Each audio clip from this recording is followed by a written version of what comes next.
പുളി പുളി പുളി കൊടംപുളിയിട്ട് ചെറുകാലത്തിൽ തിളതിളപ്പിച്ച് പിടപിടക്കണം മീൻ കറി വെക്കണം പൊന്നേ.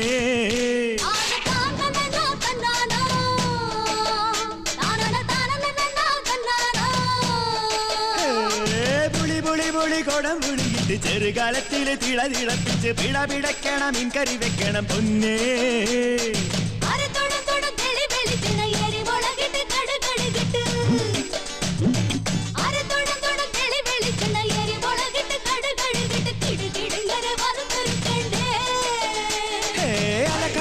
പിടപ്പിടക്കണ ഞണ്ട് കറു കറുത്തൊരു കൊഴു കൊഴുത്തൊരു ഞണ്ട്.